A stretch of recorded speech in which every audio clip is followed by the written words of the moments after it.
Hi to everyone. I am Dr. VNS Venkateswara, working as Associate Professor from the Department of Chemistry in Institute of Aeronautical Engineering, Hyderabad, Telangana, 543.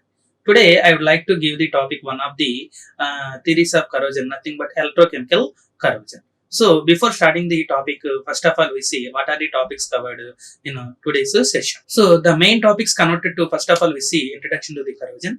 After that, what are the causes of the corrosion? Then we see effects of the corrosion and explain briefly dry corrosion and finishing with the topic wet corrosion or electrochemical corrosion. So that is about the today's contents present in the topic. So first of all, we say introduction. So corrosion. Corrosion is nothing but one of the degradation of the metal by environmental conditions. So that means corrosion may be defined as the disintegration or eating away of a metallic material from its surface by chemical or electrochemical corrosion with its surrounding environment. So that means this corrosion takes place both to forward reaction and backward reaction.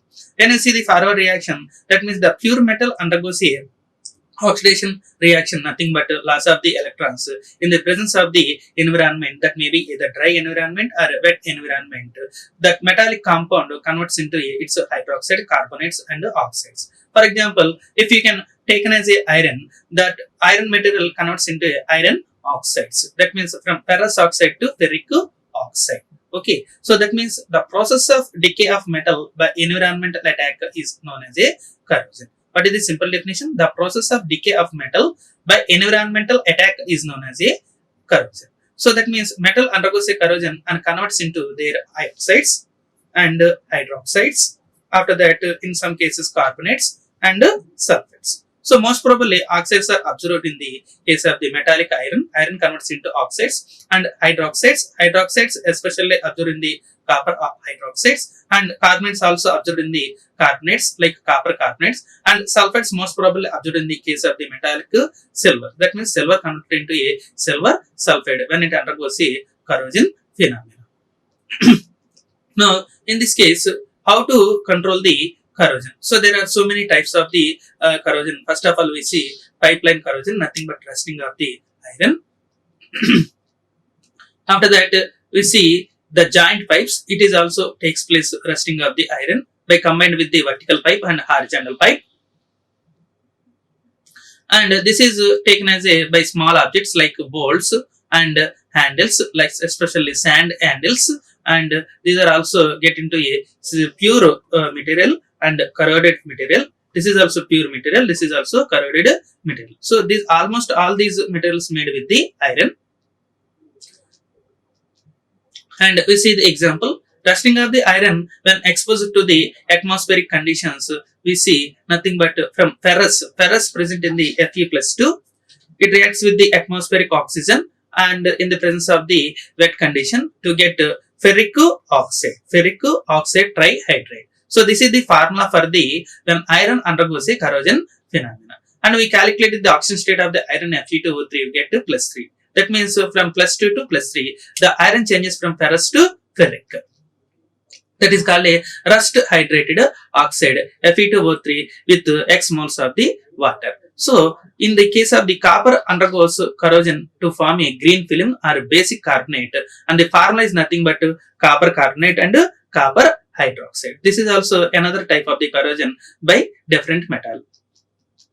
And now we see what are the causes of the corrosion. There are so many causes of the corrosion. So first we see the metals exist in the nature in their form of their minerals, ores, in the stable combined forms such as oxides, chlorides, silicates, carbonates and sulfides, etc. So first of all, the metal should be extracted from the ore. That is nothing but the metal should be stable in the position. So after that, from the ore, we get a pure metal. So that is the unstable state, because in environment contains so many gases. This pure metal easily reacts with the gases like hydroxides and carbonates. Finally, we get a corrosion product. That means initially the metal present in the ore form, that is a stable form, and finally the corroded metal also stable form. In between, we observe a pure metal, that is unstable form. Okay.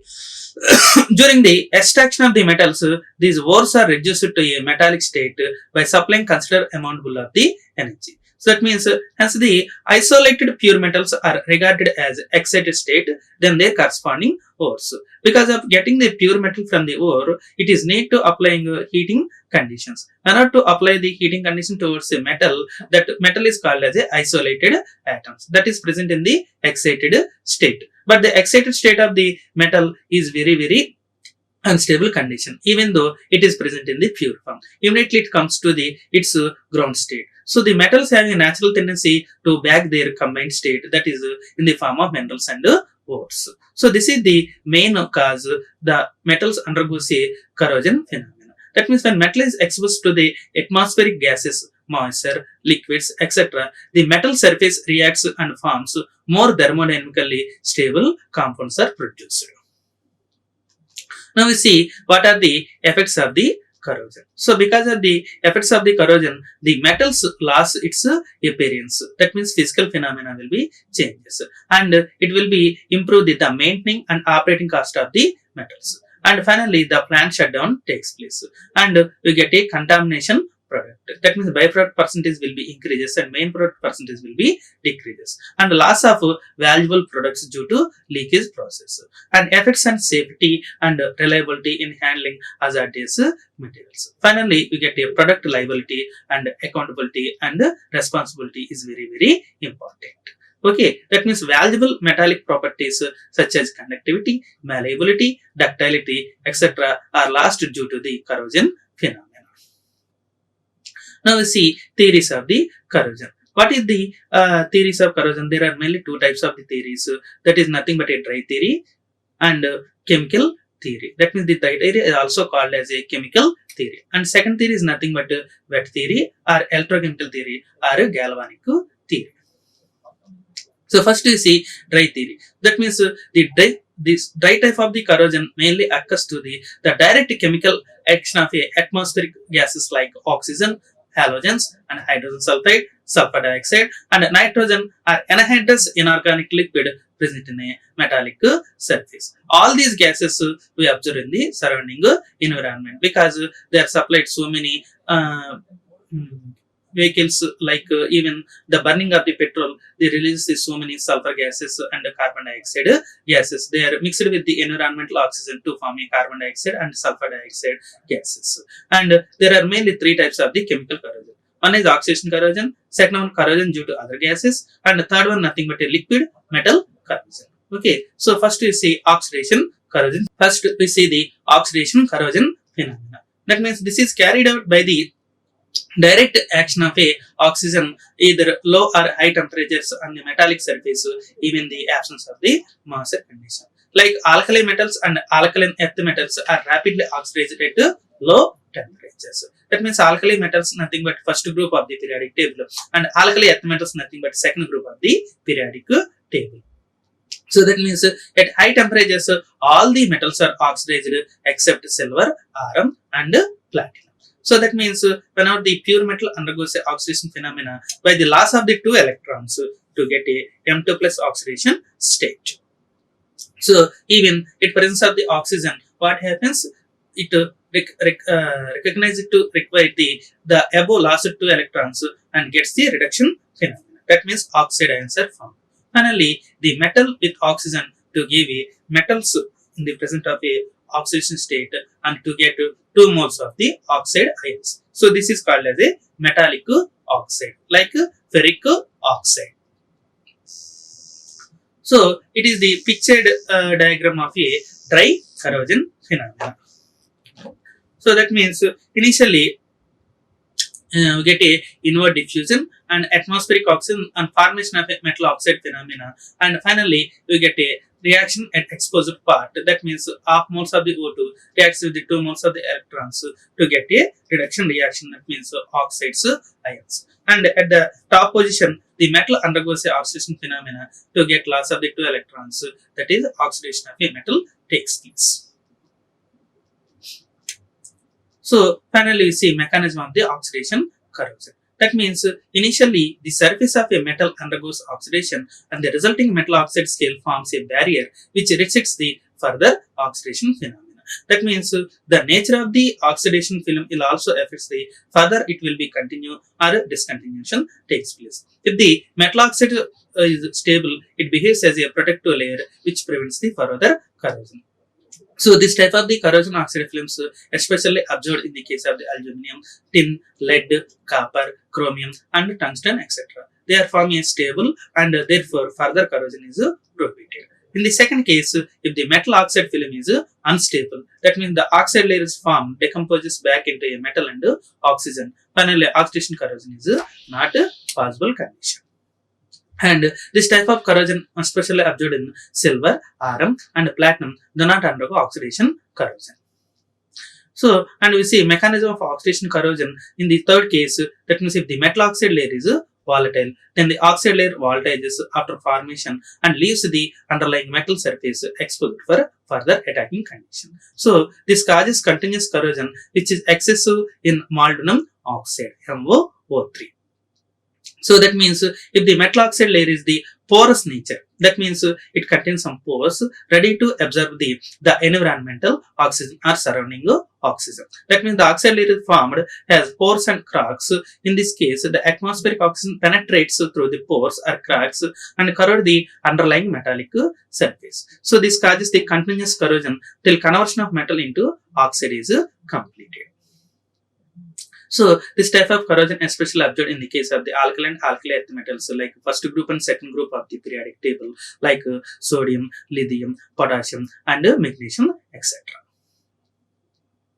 So after that we discuss about the pilling bedroth rule. That means this pilling bedroth rule mainly depends upon the specific volume ratio. The specific volume ratio depends upon the ratio between the volume of the metal oxide and the volume of the metal. That means when the oxide film is sufficiently porous so that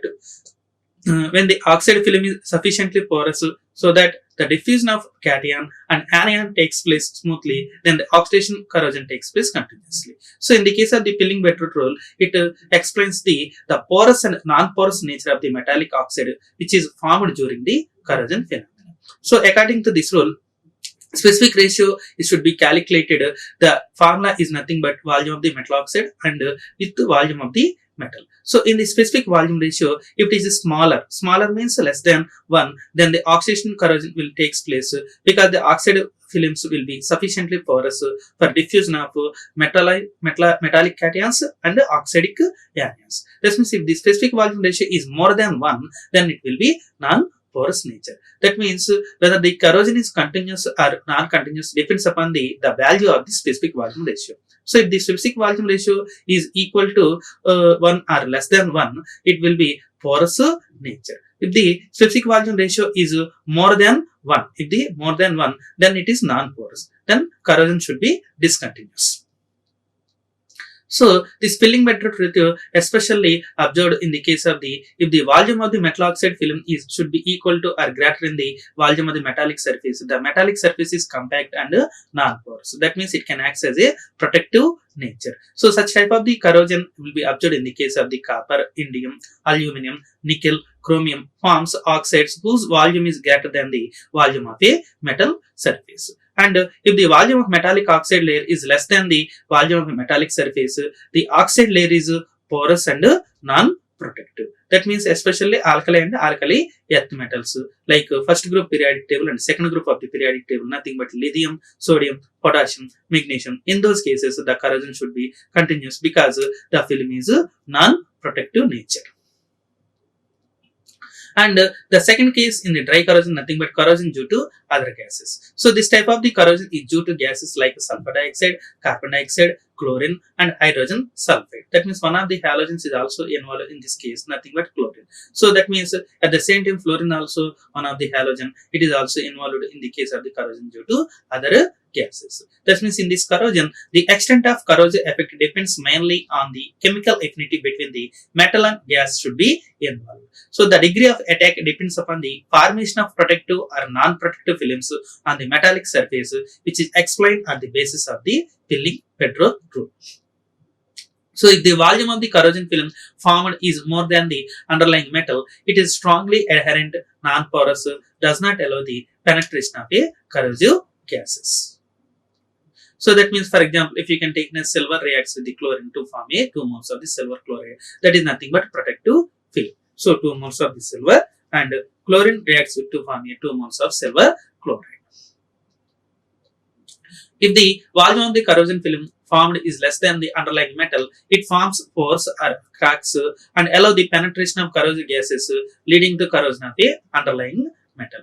So example, most probably in the petroleum industry, hydrogen sulfide gas at high temperature reacts with steel forming a ferrous sulfide scale.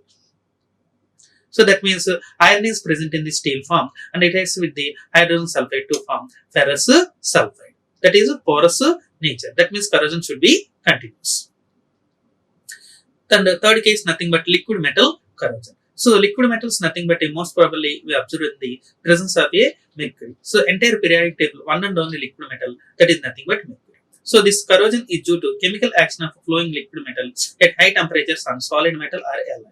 That means the corrosion reacts involves the either dissolution of a solid metal by a liquid metal or internal penetration of a liquid metal into a solid metal.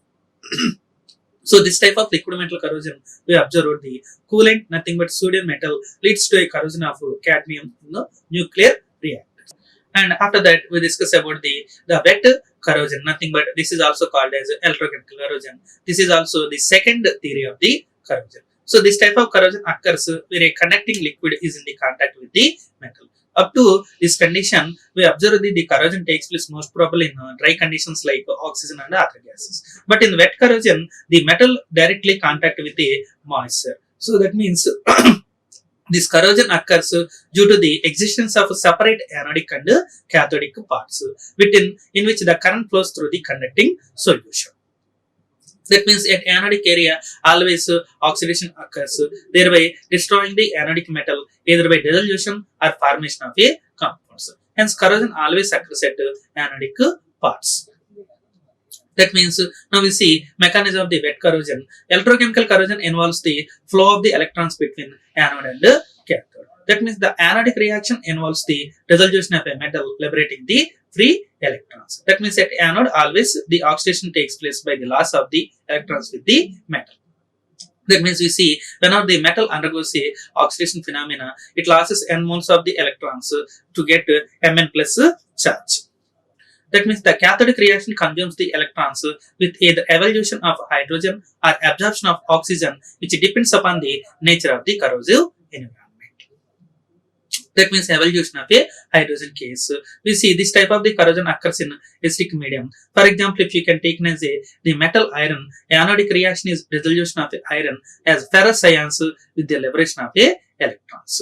That means we see, for example, iron undergoes a oxidation phenomena to get ferrous with the loss of the 2 electrons. Okay, in this case, we observe the small cathodic area. And in the presence of a acidic solution can act as a electrolyte. Okay, that means in this case, we observe the more anodic area and a small cathodic area. This is called as hydrogen evolution corrosion.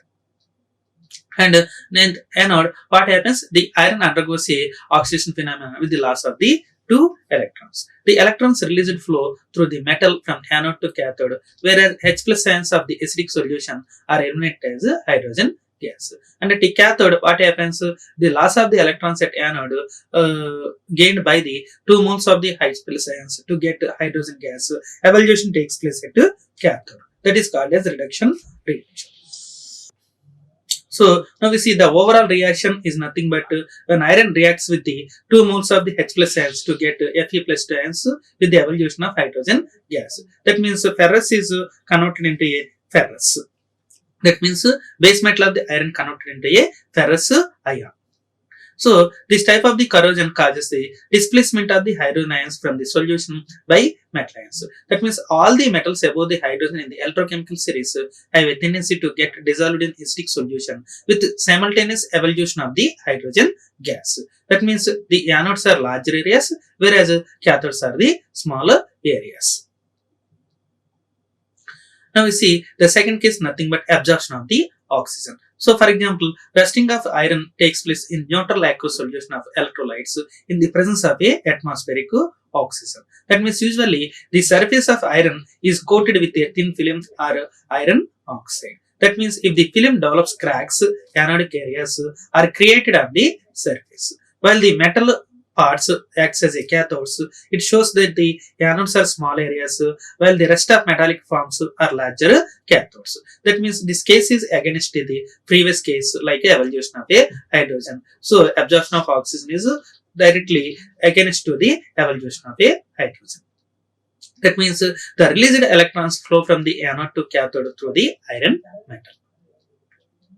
Now we see the picture diagram. So previously we observed the small cathodic area, but in this case we observe the cathodic area should be very very large, and we observe the only small anodic area. So that means mainly it is produced by cracks on the oxide film. That means when iron undergoes a oxidation phenomena with the loss of the 2 electrons, and at the cathodic area that last 2 electrons gained by the oxygen to form a 2 moles of the hydroxyl ions. Okay, and rusting is observed at the top positions. So this is called oxygen absorption corrosion. So now we see the reactions at anode, at cathode, and overall reaction. At anode, always what happens? The iron undergoes a oxidation phenomena with the loss of the 2 electrons, but the change in the cathodic reaction. At the previous case, we observe the hydrogen gained by the 2 electrons at anode and converted into hydrogen gas. But in this case, the oxygen reacts with the 2 electrons and to converts into 2 moles of hydroxyl ions. That is nothing but reduction reaction. That means in this case, the metal iron reacts with the hydroxyl ions to form ferrous hydroxide. Nothing but FeOH tries. It is the formula for overall reaction. So that means if oxygen is in excess condition, ferrous hydroxide is easily oxidized to ferric hydroxide. That will be depends upon the amount of oxygen. That means 4 moles of the ferrous hydroxide reacts with oxygen 4 moles of the ferric hydroxide. That means iron initially converts to Fe to Fe plus 2 and Fe plus 2 to Fe plus 3. That means in each and every case, from base metal of the iron to iron plus 2 oxidation takes place. Further, if excess amount of the oxygen from plus 2 to plus 3, that means it is also one of the oxidation phenomena. That means base metal converts to ferrous iron. Further, ferrous iron converts to ferric iron. So finally, the product is called yellow rust, corresponds to ferric oxide trihydrate. In the formula, we observe the oxidation state of iron should be equal to plus 3. That's why it is called as ferric oxide with the trihydrate. Thank you. Like, share and subscribe. Hit the bell icon for more updates.